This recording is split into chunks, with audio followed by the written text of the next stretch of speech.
as he arrives in Davos, which of course he likes to do. So there's the image of Trump with an American flag on Greenland, but it's another image that I was just talking about. We'll get that up in a moment while I'm talking to Charlie Angus. And Charlie joins me now, a former member of the House of Commons of Canada, author and leader of The Resistance. Charlie, thank you so much for joining me. That image, that AI image that Trump put out on his Truth Social just last night, what did that say to you as a Canadian and to the country? We're so done with this. You know, I just want to say off the top, Canadians, we're like likable slackers. You know, we're used to our prime ministers sort of tiptoeing around the big bad Americans. But over the last year, we have fundamentally changed. There is a determination here and a willingness to take the fight to the United States. So this kind of taunting and baiting of us, it means nothing to us anymore. We recognize that we are in for the fight of our lives, and I think we've already done enormous damage to the U.S. economy. Canadians just won't buy anything American. We've caused billions of dollars of damage to their economy. The grassroots resistance is super strong, and now I think we're starting to look at the bigger issues in terms of the geopolitical struggle that lies ahead. When you say you're fighting for your survival, do you literally mean as an independent country? Do you think that Donald Trump is joking, or do you think he is serious? We've learned not just that Donald Trump is serious, but we've learned that we're living next to a disintegrating empire. There seems to be no checks and balances left in the United States. There seems to be no rule of law. So we have to expect anything. It's very interesting that our Prime Minister has called for the formation of a 400,000 person civilian volunteer force. I get calls all day, every day from people saying, how do I join? We see just this today, it was released information from unnamed sources in Canada's military defense that Canada's gaming out a counterinsurgency war against the United States. This is unprecedented. We would never have been here in a million years in our minds, but we recognize that the kind of gangster nation that we have on our borders that would threaten Greenland, that would invade Venezuela, take out their leader, and then leave everything else behind and say, you owe me 50 million barrels of oil. This is a gangster state. So Canada will defend. We are a democratic nation. We have been a long history of fascist fighters. And so we've gone from being these nice, quiet, sorry, oops, sorry neighbor to, well, if this is how it's going to go, this is how it's going to go. How worried are they? I'm just showing the image there, Charlie, the completely disrespectful image there that Trump thought was hilarious of Canada now completely covered by an American flag along with Greenland and Venezuela. But how worried are you looking at what might happen in Greenland? Is that a sort of foreboding for Canada? It seems to be for Donald Trump.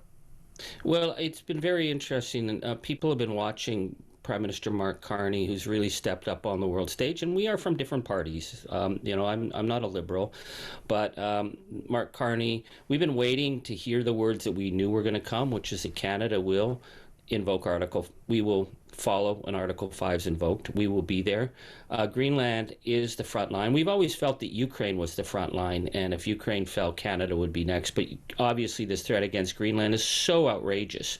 This is so unbelievable. And again, we're looking at the United States and we say, where are the adults here? It's like dealing, in terms of negotiations, I think the worry that many Canadians I talked to had was that that our Canadian leaders would hope and believe we could get a deal. I mean, it's like dealing with Al Capone in his syphilitic phase. There's no deals that get made with this guy. So we will be there for Greenland. Greenland's the first line. If he backs off on Greenland because of the European threat, he may just as likely turn to Canada. So this is why all scenarios are on the table right now. Because my understanding is from what I've been reading, and I'm a voracious reader of geopolitics, by the way, Charlie, it's my bag, is that he, behind the scenes, is talking a lot about Canada and how much he thinks he should have Canada. He's not doing it on the world stage as much as he did sort of last year, the middle of last year. It was embarrassing, but now it's all behind closed doors. Is that more worrying than him you know, teasing you and poking you and talking about Canada being the 51st state? It's been extraordinary, the change that I've seen in Canada over the last year. I've traveled from one end of the country to the other. I'm doing these resistance town halls talking about democracy and how we defend ourselves. The sense of certainty and the sense of purpose is so strong. People think back, you know, we don't have anything in our memory except, you know, Canada when we were just 11 million people, and when your people were being pulled off the beaches of Dunkirk, our people were already on the shores in Britain defending it. People talk about that now. So when we see that our prime minister and the military are gaming out a counterinsurgency, Mujahideen style defense of Canada to pull back from the borders if he comes over with a plan to, according to the military, inflict massive casualties, we don't want to be here. But if this is where we are, whether Donald Trump says it behind the scenes or jumps up and down or takes all his clothes off and dances on the desk and says he's going to have Canada, it's going to go one way or the other.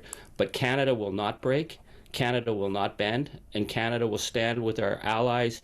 And it was fascinating today when we saw our Prime Minister in Davos, and he started to talk about a new alliance, which would be our allies in Europe and our allies in Asia, and Canada sees itself as a linchpin in this struggle. So this is where we're going to be. Whatever he does, he's going to do, but whatever we are going to do, we're going to do it well. Do you think that, because King Charles, your king as well, do you believe that he should cancel his visit to the White House in light of what's going on? I think Canadians expect more. We expected more, I think, from Keir Starmer. Again, we're old allies. I mean, we were there on day one. Our young people were there in the Battle of Britain on day one.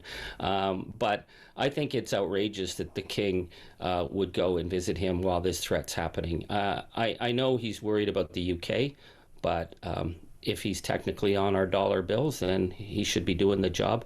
But again, Canadians are not, our backs aren't, like, we're not getting up and we're not freaking out. It's a different feel that I've never seen before of Canadians who understand when the time comes, and people say this to me all the time, we will be ready, we will do what we have to do. We are a small population over an immense northern geography, but we're really nice until we're not. I've always felt a closer kinship with Canada. I have to be completely honest with you, than I have with America. When Trump goes one way or the other, because as much as he might think he could live forever, he's not going to live forever. Will Canada ever go back to the reliance that it had, is breaking away from now with America? Has that relationship been fundamentally now broken forever?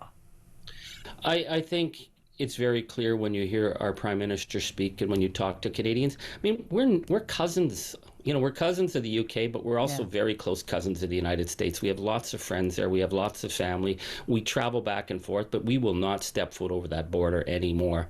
I don't see how it goes back, because this isn't about Trump. This is about the absolute failure of the United States political system to call this man to account, the failure of their legal system, the fact that they're, attacking people on the streets with paramilitaries. We're looking at that and we're saying, how is that possible in a democratic nation? We just signed this massive trade deal with China. We have very, very bad blood with China. And historically. India. And you're heading over to India as well. And India. Yeah. I mean, we have had such, parliamentary investigations into, their interference, their human rights records. The fact that our Prime Minister said that China right now is more basically trustworthy than the United States tells you that old alliance is over. And I think what's going to happen in the coming months, if they don't go to code red, we will be seeing the massive economic threat from our North American trade deal disintegrating. But what you're seeing is that the United States economy is not doing that well. We've destroyed their whiskey market. We've destroyed their wine market. It's down 96% in terms of exports. It's gone. Billions and billions of money spent by Canadians in Florida and Arizona and New Mexico every year. Those people are in Dominican Republic, they're in Portugal, or they're staying home. But there's a real sense that we're in this together, and we will not let them push us around. So that are the Democrats going to come back in the midterms and say, hey guys, it's all okay? Canadians will be waiting a long time to see. If it has to come down to, will democracy and accountability return to the United States, not just if there's economic peace. Yeah, Charlie, I've been looking at and just saying, well, the Constitution has completely and utterly folded. It's completely failed as a legal document, and that has got to be a concern for the whole world, unless America radically reforms.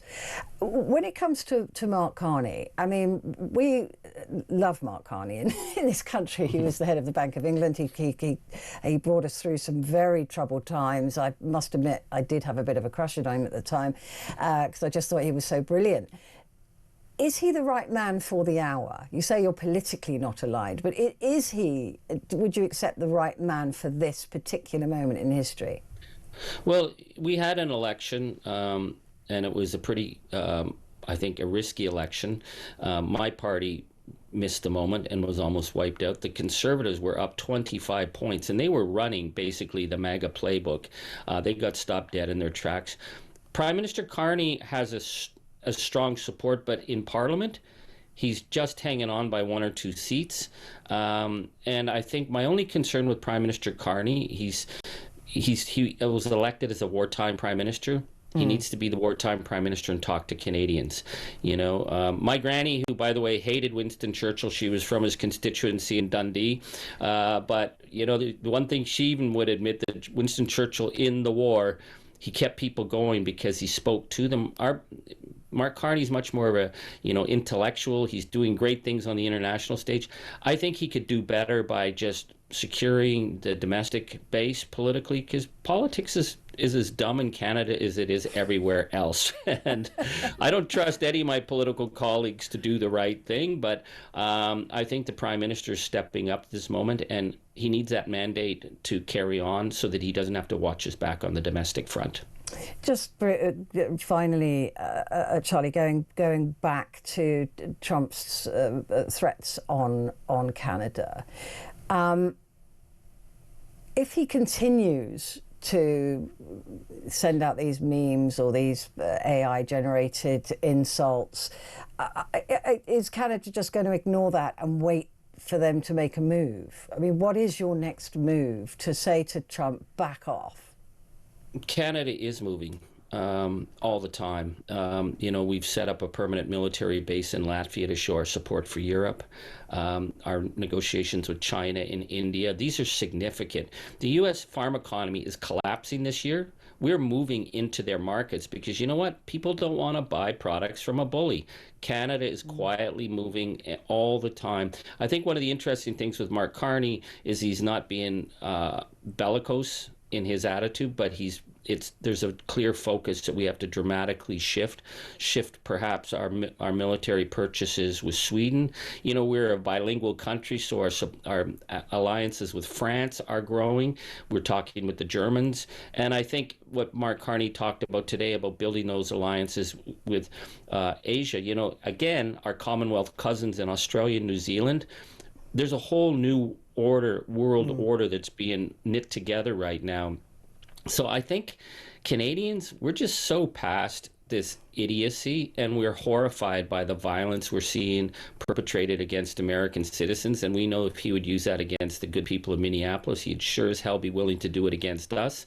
So I think the other thing that's not being talked about are the scenarios, and the scenarios, from my understanding of Canadian military, are very serious. And Canadians, we've got a long history in counterinsurgency. We did a lot of that heavy fighting, and we don't want to talk about that. And But if I do talk about it with Canadians, I don't get a sense that people are panicking or worried. They just nod. They want to know that there's a plan in place if he takes that next step. But for his idiocy, he can do what the hell he wants.